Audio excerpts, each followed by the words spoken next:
Like homeboys were killing homeboys, you know. We was knocking each other out.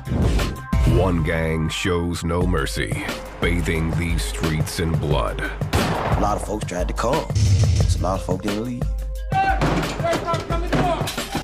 LMG. LMG, love murdering gangsters. Cause on the Mississippi Delta, it's kill or be killed. It's like an imaginary story, but it ain't. It's a death story and a death trap.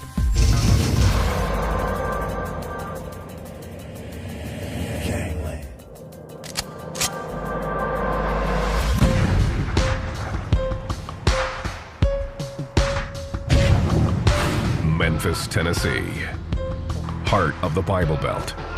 It's got more churches than gas stations, and everybody has a recipe for the best barbecue in town. It draws thousands of tourists who flock to visit the birthplace of the blues and the home of Elvis Presley. Memphis is also one of the deadliest cities in the country.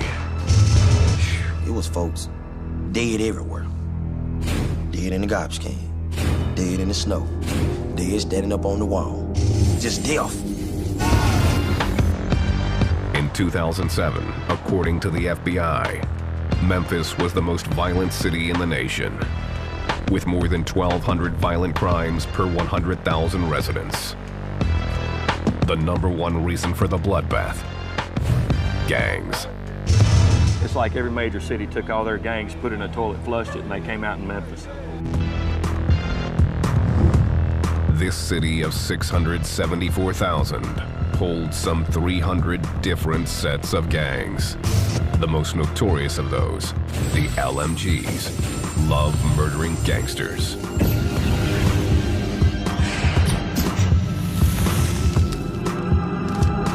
They had the attitude that they were above everybody else.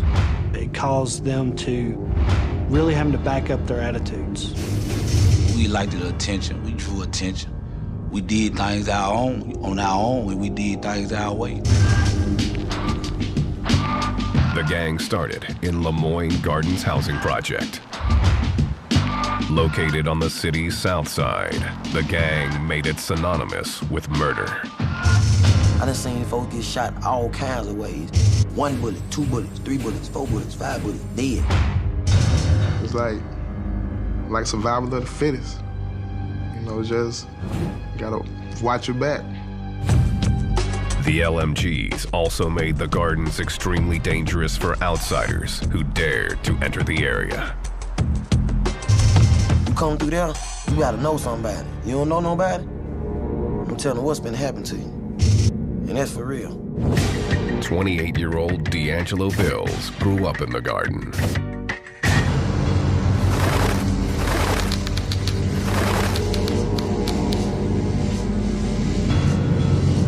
My life at 12, man, it wasn't boring.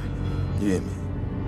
Back then, I loved it. Skipping school, smoking weed, shooting dice, shooting guns in the air. It was crazy. His LMG crew calls him Wild for good reason. He's been shot 17 times. I got holes everywhere in my body. You know what I'm saying? And I got them in direct places that will kill you. In the head, in the chest, in the heart, in the stomach, in the leg, in arteries. Wild has lost feeling in almost his entire body. You can see this part right here, numb. This is the only feeling I got right here in my body. You hear me? Right here. One shooting took place when Wild was hanging on his front porch, and a group of strangers appeared on his block. I wasn't really paying them no attention. You know what I'm saying? Someone was just telling me to look. Boom, as soon as I looked, it hit me in my face. Wild was shot in a hail of gunfire. One bullet lodged above his eye. I was trying to snatch this out, but it was stuck on my eye bone, though. You hear me? Wild took off running as bullets chased him. One hitting him in the hand, another in the back. My back was hurting so bad because the bullet was on my spinal cord. To this day, Wild doesn't know why the men went after him. It's just part of life in this project. I'm from Lemoyne Garden. What you expect? You hear me? I'm hated by a lot of people.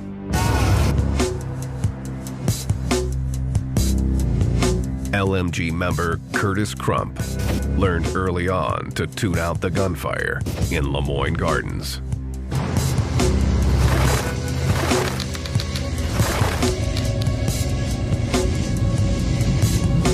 If you're in the park playing basketball, a couple guys got to shooting on the drive.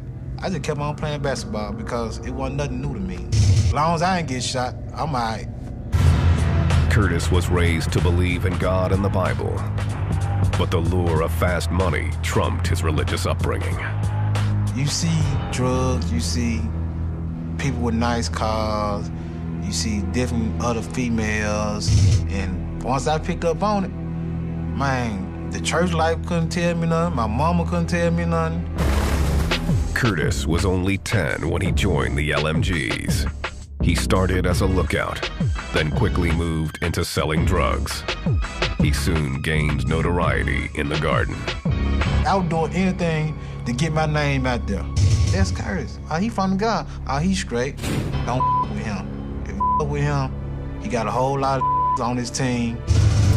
Curtis had already been shot 7 times by his 18th birthday. Got shot right there. Shot me right there.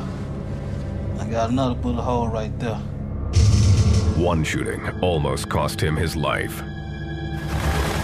In 1990, Curtis was playing craps and was up more than $3,000. The trouble started when another player didn't like the way the dice were rolling. Like, Curtis, give me something. I told him I ain't get nothing, man. Go ask your hoe, give you something. Go rob a bank, do whatever. The other gangster went to his car and grabbed an Uzi, then began shooting at Curtis. I end up on the ground, and I see him run up on me. I told him, I'm gonna blow your up, man. You might well go and kill me. But that one unloaded on me. The gunman fired more than 30 rounds, hitting Curtis in the legs 5 times. I gotta kill this now, you know what I'm saying? And you think, well, I don't want to do it because if I do, I'm going to jail. The shooter was added to a list of enemies, topped by the LMG's most hated rival, the Gangster Disciples.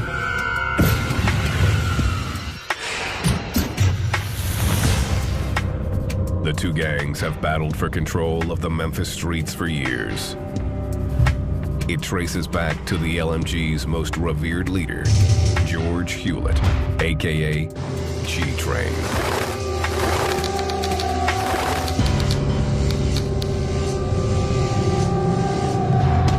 In 1993, 23-year-old G-Train ruled the drug scene in South Memphis with an arsenal of weapons and an iron fist.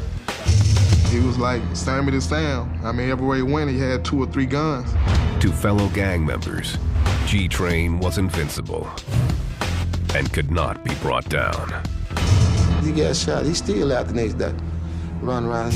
He was never scared of nothing. He went anywhere he wanted to go.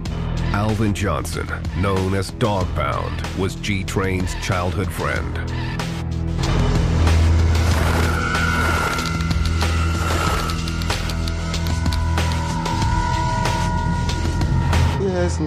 He had enemies. He had a lot of enemies. G-Train's biggest enemy was a local gangster disciple leader named Daryl Jordan, a.k.a. Cowboy. It all started with the rumor that Cowboy had jumped the little brother of a high-ranking LMG member. Cowboy had robbed him.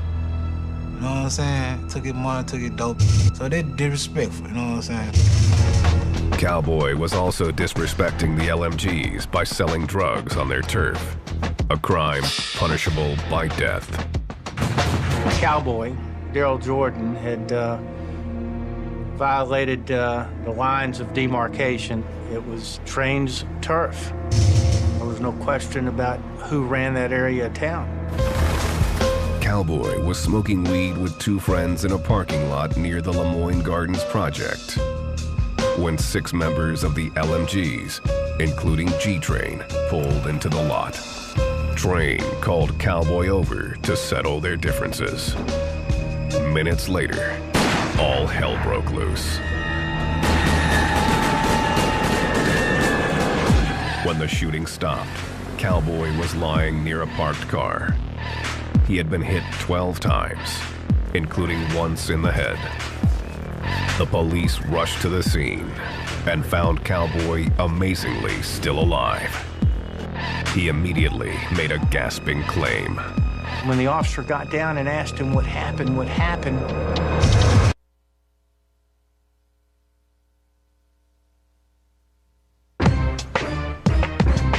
Memphis, the River City.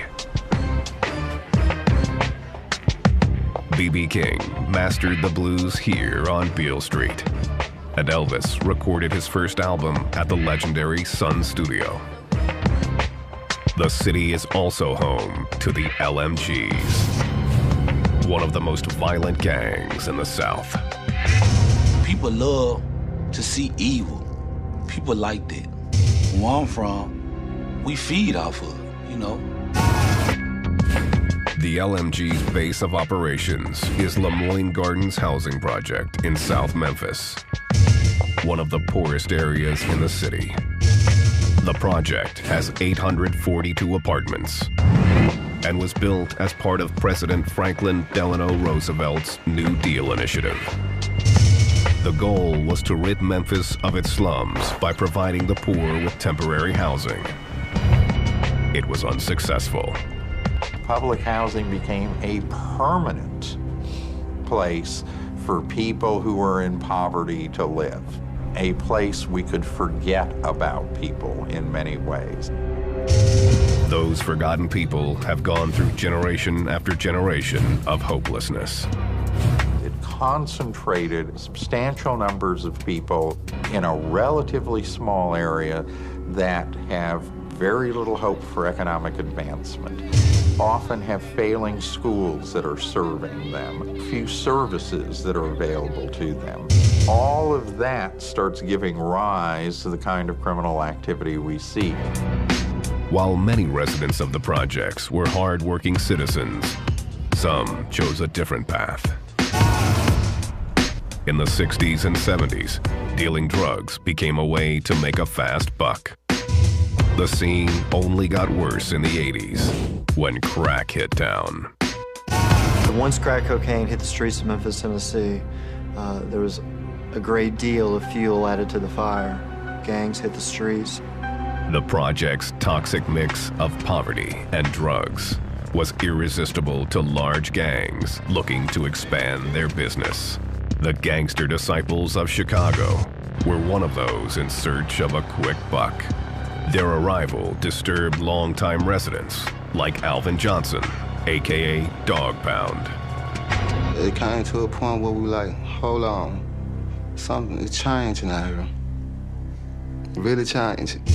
When we were growing up, we used to come out and play ball and stuff. Wasn't that much arguing or fighting or hearing gunshots or none of that. Then, over the time period, things started changing.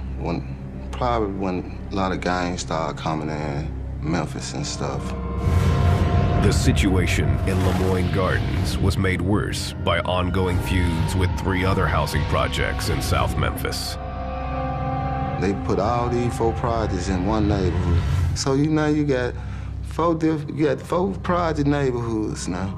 There's gonna be some fighting.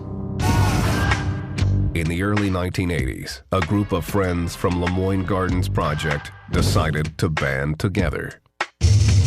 They called themselves the Lemoyne Gardens Mafia, LMG for short. There wasn't no way out, you hear me? This is all we know. We're gonna ride together. Wherever we go, we're gonna be together. You hear me? Whenever something happen, we going together. That's just how we was. The LMGs were soon more than 100 strong, promising to have one another's backs. If somebody from the outside, we was in trouble with it, all of us was going. It wasn't no, I'm gonna pick you, I'm gonna pick you, I'm gonna pick you, I'm gonna pick you. No. It's like, man, look, man, you know we're in trouble with Such. Oh, for real? Hold up, man. Let me get everything. Let's go. When we mob deep. And when we mob, everywhere we go, it's somebody gonna recognize who we are. The drug scene in South Memphis was exploding, and the LMGs were looking to dominate the trade. You come get anything over there in Lemoyne Garden, from marijuana to crack cocaine to powder cocaine. It was really like a mini cartel. The gang's united front quickly became profitable. Guys over there, they stood together, they hustled together.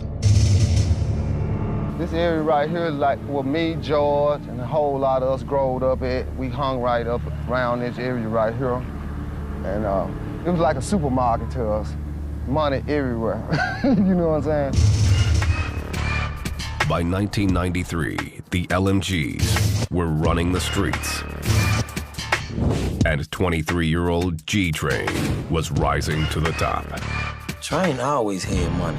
You hear me? For real. He was a bona fide hustler. His name just blew up in the neighborhood, you know what I'm saying? Everybody want to be around Train. G-Train threatened anyone who got in his way as he assumed control of the LMGs. The name Train conveys a certain message, or messages. And it's about fear, it's about violence, it's about a hardcore Memphis gang. His deadly mystique soon stamped him as untouchable. He went anywhere he wanted to go. If he felt like he wanted to go there, that's where he went. He wasn't running from nothing. G-Train used his drug profits to purchase a nightclub, the Headquarters. It became the place to be seen and the main hangout for the LMGs. Normal night, we have probably up to about 500 people come up through here. Cars all up, down here, all up here. From the street, it looked like a legitimate business. But behind closed doors, the Headquarters held a secret. Club was more like, club slash, trap house. Ecstasy pills, marijuana, cocaine. I mean, it's all there in the club. So it's like a one-stop shop. This is where they would hold their meetings or so-called roll calls. And they would talk about their business. They would talk about, okay, where are we at with our money?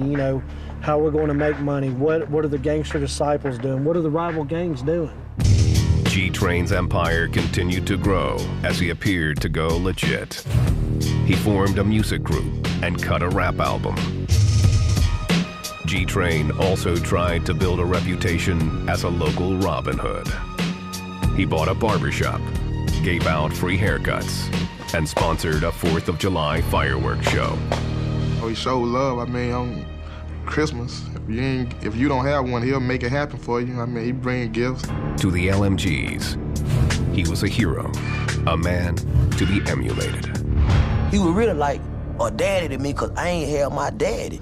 You hear me? And I was trying to be like this man, him. Like when Train started selling dope, I wanted to sell some dope. I seen Train buying cars. I gotta get me a car. I seen Train toting guns. I want to do that too. That's when he started taking the guns to school.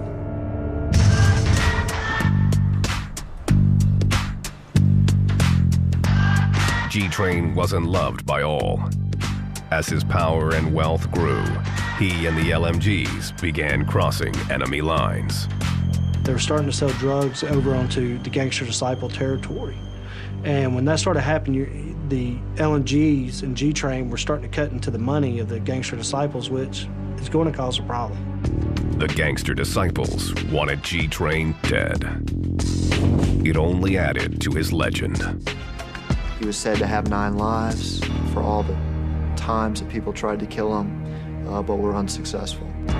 The gangster disciples got frustrated when they couldn't get to G-Train and went after his family instead.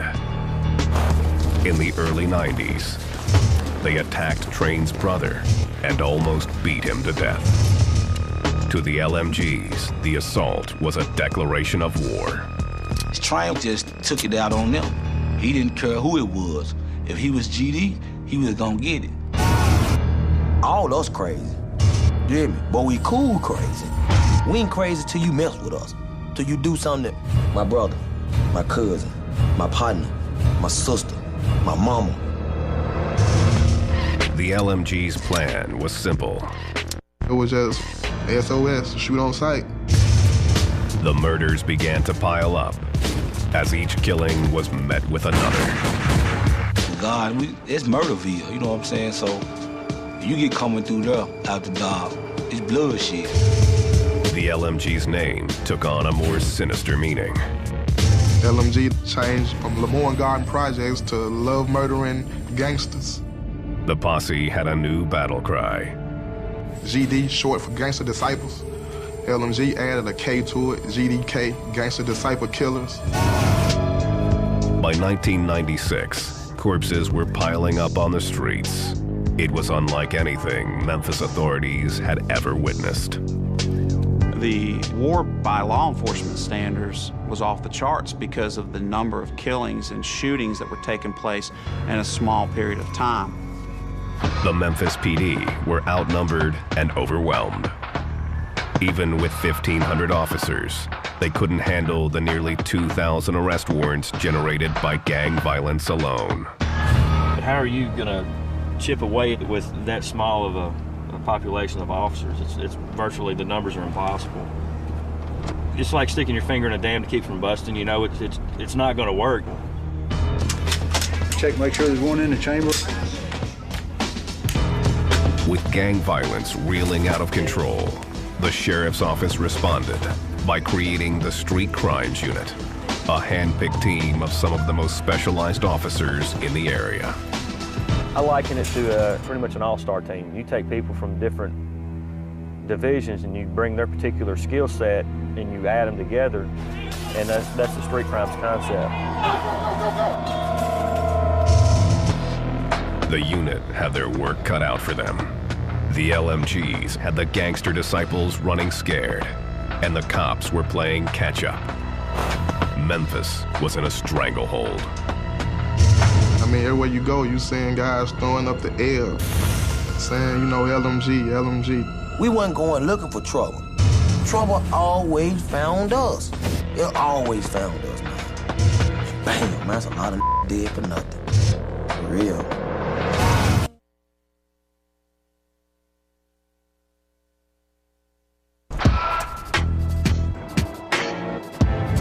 Memphis. From Graceland to the Civil Rights Movement, this city has seen its share of history, much of it infamous.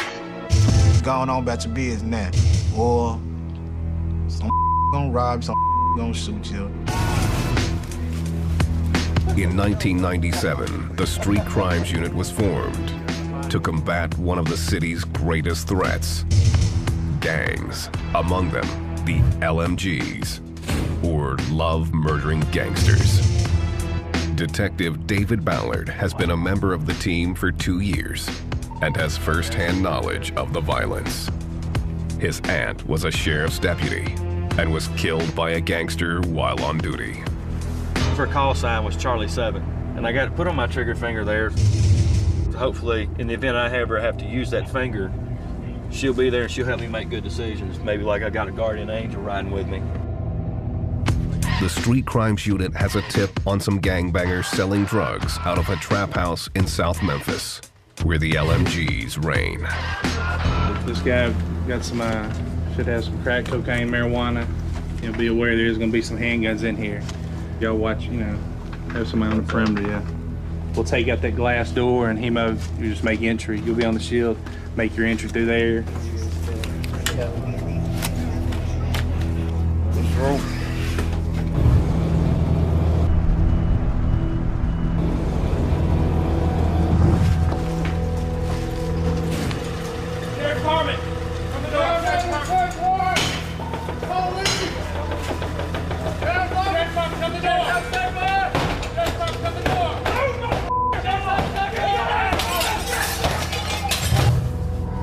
one gang member was arrested. They kind of go hand in hand. There's drugs, there's money, there's gang, and it's a criminal enterprise. The officers confiscate a weapon and a stockpile of drugs and cash. They have some kind of drug notes. This right here, this is like, $16,800. How he's got it split up. They have all kinds of little notes in here, how much they've made. This is powder cocaine. This is what people snort up their nose. There's probably gonna be about a pound or two of marijuana here. This was found in that cabinet in the kitchen where he was at. Well, right by that cabinet door, this was loaded with 4 rounds. And check this gun, see if it's stolen. That'll be an additional charge. The Street Crimes Unit is constantly on patrol in dangerous neighborhoods, like Lemoyne Gardens. It's 11 o'clock in the morning on a Tuesday. You know, what are you out doing? 4 or 5 guys just walking around. We'll pull up, check them, see if anybody's got any warrants, just kind of talk to them, try to interact with them. And you never know, they may be receptive to talking to us, or they may take off running. They are looking for gang members. What are you in jail for? This afternoon, they find a group of vice lords. Question. Come here.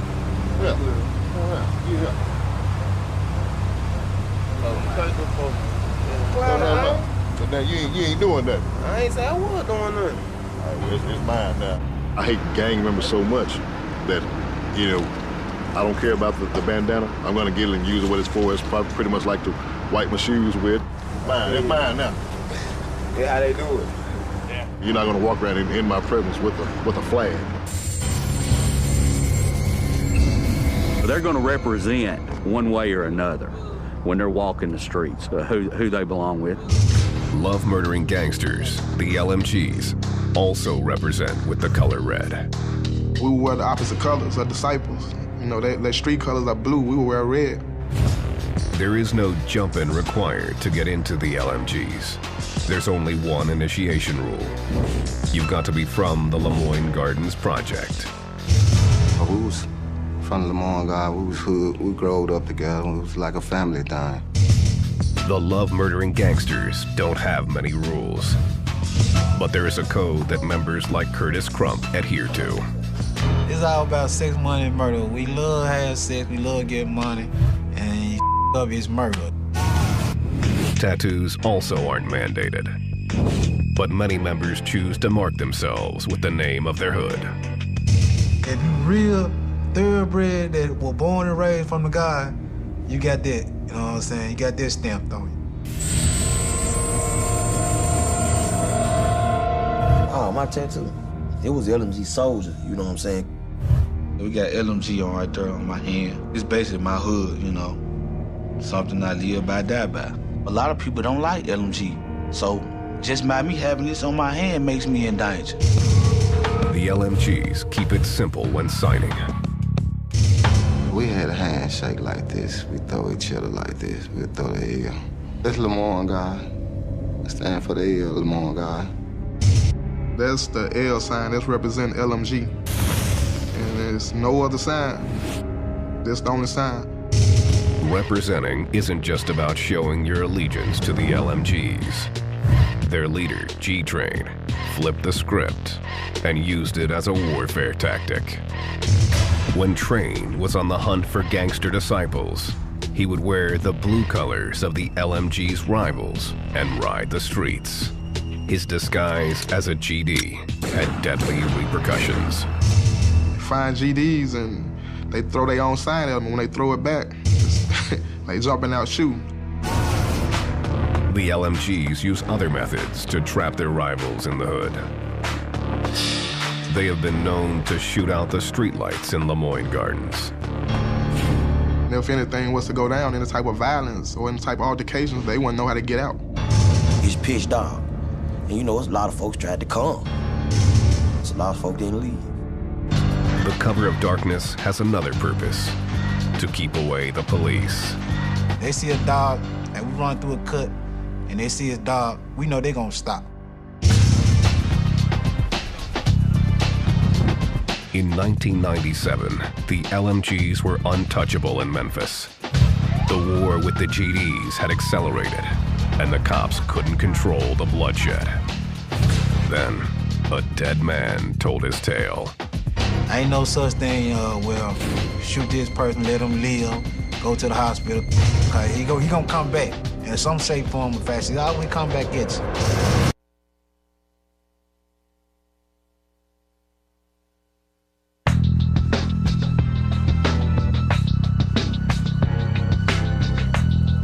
Memphis, Tennessee. Love murdering gangsters, the LMGs, and their ruthless leader, George G. Train Hewlett, had decided it was time to kill or be killed. He's time in the center attention up in the media, you know. That's all they talk about. Gang leader this, gang leader George Hewlett this and that. The LMGs were involved in a turf war with the gangster disciples and anyone else who threatened their drug business. Man, it was bad coming in that project, man. Yeah. It's like a death trap. Ain't no telling what line to happen when you come in there. G-Train's wrath was focused on a gangster disciple named Daryl Cowboy Jordan. Cowboy had robbed the brother of an LMG member and was dealing drugs in the gang's hood.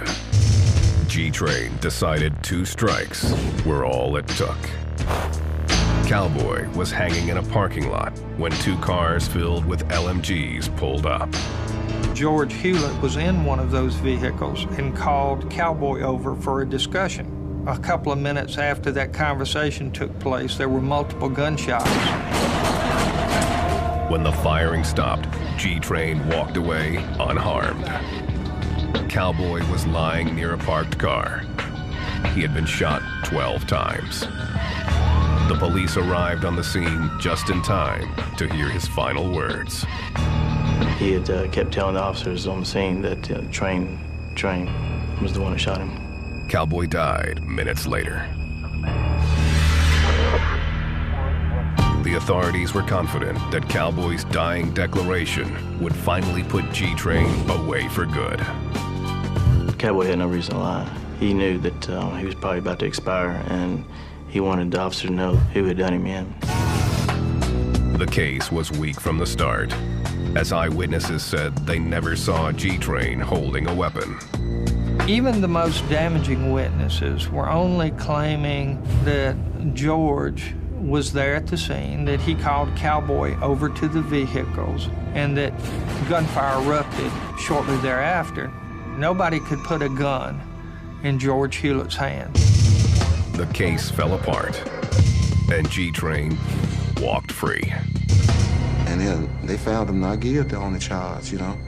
Wouldn't come like, he didn't have no pill. He was talking at that time. He never did nothing.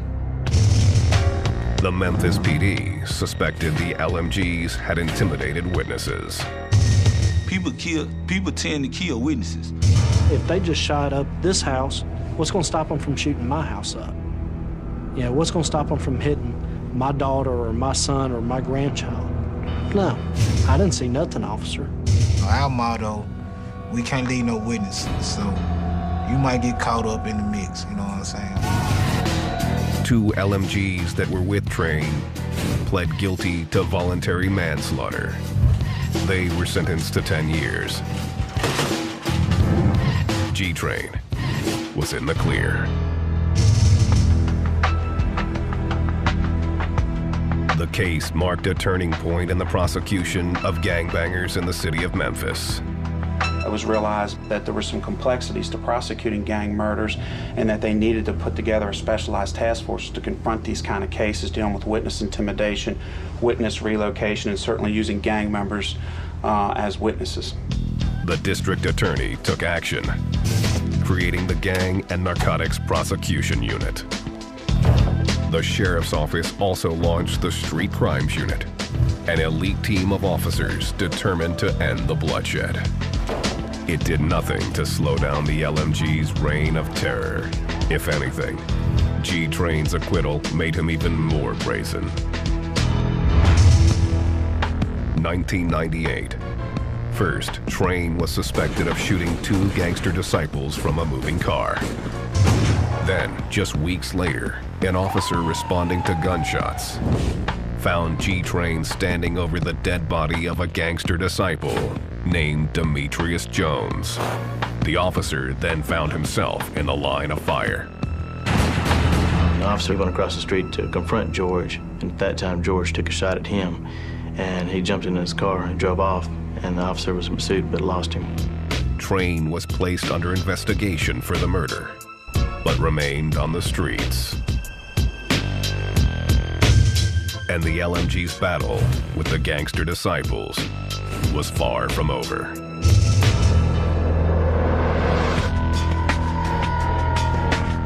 The violence became so rampant that Curtis Crump's girlfriend's house was shot up by a group of gangster disciples. With his girlfriend injured, Curtis was outraged. I just looked at it, man, you got me up, you know what I'm saying? You should have came at me instead of trying to go to my girl's house, you know what I'm saying? Of course, I went on a rampage. Curtis and a fellow LMG decided to pay the shooters a visit. They rolled up to their house fully armed, then kicked in the door and started firing. We made sure we shot everybody in their house, you know what I'm saying? Let them know that I did, you know what I'm saying? Even if you was the one who shot in my girlfriend's house or not. Nobody was killed, but the point was made. Don't mess with the LMGs. We always thought we was untouchable. They can't kill us, man, you know what I'm saying? We untouchable, man. The LMGs may have been untouchable, but Lemoyne Gardens housing project was not. In 1998, the city began to redevelop South Memphis. The first order of business was the destruction of the garden. I hate to see they tore it down. I cried and took a couple of bricks with me. That's my stomach ground. I love that place. I was like, man, we got a lot of to deal with. Hell yeah, they tore the project down. What the hell we finna do now? You hear me? The garden was gone, but Memphis was faced with an unexpected consequence. The LMGs spread throughout the city, and so did the bloodshed. Now, we was everywhere. And of course, we still got that, man, you mentality, you know what I'm saying? It's still LMG, you know what I'm saying? Well, we're gonna get established over here or get established over there. G-Train continued to dominate the LMGs, despite the attention of the Shelby County Gang Unit. Train, a lot of people feared him. He was not scared to pull the trigger based off the rumors on the street. He was feared, and he was very intimidating. I guess, you know, when you feel like you that king type person, you feel like you can't be touched. G-Train's legend was building, but even legends don't live forever. He was living like he had a death wish on him or he knew death would ride him.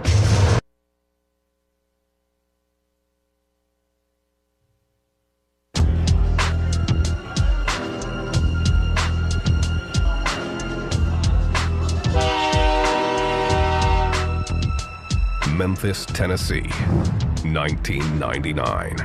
The LMGs, love murdering gangsters, were as strong as ever, despite the destruction of their hood, the Lemoyne Gardens Project. Their embattled leader, G-Train, had avoided serious jail time and numerous assassination attempts.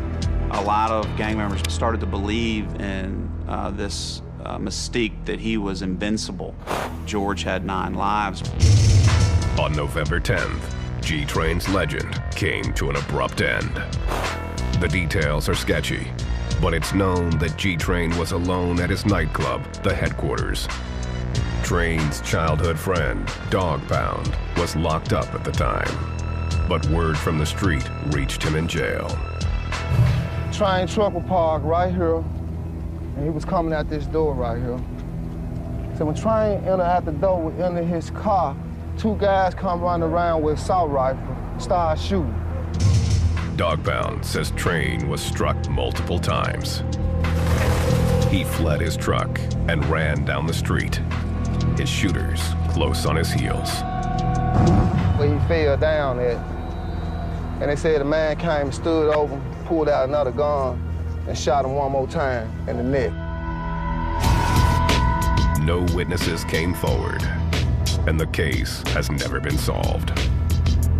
I don't call it murder. I call it assassination. He was assassinated. It's like he had formed so many enemies that you will never know who did it, you know. You got everybody coming at you. You got too many people to watch. G-Train's 9 lives were finally over. The gang was devastated. It affected me a whole lot. Really a whole lot. I miss him a whole lot. He was a friend to me. Close friend. Think about me every day. When I started crying, man, I was baby crying. You know how a baby cry? I was baby crying, man. I ain't never cried like that, man. Hundreds of people attended G-Train's funeral. It was like a celebrity had passed away, like the Pope. I mean, cars all as far as you could see. The Shelby County Gang Unit also attended, expecting retaliation. Snipers, detectives, homicides, CIAs, in the bushes, camouflaged. Man, I ain't never seen no funeral like that in my life. But we're all in bushes. Man, it was more police than The payback never came.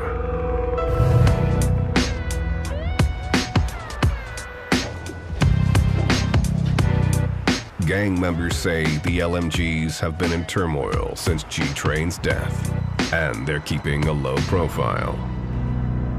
When you cut off the head, you know, you shut down everything. The whole body can't function.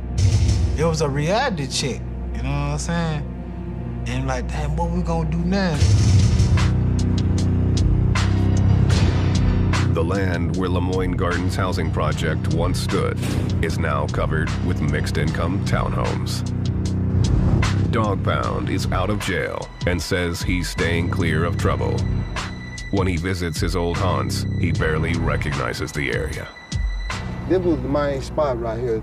It's a whole lot different now. A whole lot of things have changed. Way different what it used to be. I miss a lot of it. I can't hang around like I used to. Get a trespassing charge. Some believe that because the LMGs are spread out across the entire city, they are more dangerous than ever. You can be reached anywhere, anytime. And that's a fact of life right there. You're not safe anywhere in this town. 34-year-old Curtis Crump is currently on trial for attempted first-degree murder and aggravated assault. He's confident that the LMGs will soon be as large as when G-Train ruled the streets. We got brothers that came up and they throwing LMG up. Kids might be throwing LMG up, so it ain't gonna never end. Yeah, the train gonna definitely roll, you know what I'm saying? No matter what. D'Angelo Bills hasn't spent a full year outside of jail since 1990. Wild continues to represent the gang, but is aware it comes with a price. Lost a lot of love, man. A lot of friends. Man, a lot of they ain't even here no more. You hear me? No, half of them in penitentiary, like I said, and half of them dead. He hopes that his current stint in jail for a weapons charge will be his last. When he gets out, Wild plans to focus on his rap career, where he pays tribute to his fallen LMGs. I'm shedding tears, and can't nobody feel my pain. Over the years, I done seen some of the craziest thing. Remember Train? That's a legend. Most of y'all don't know. When he was here, he ran like they pictured a ghost. Right after that,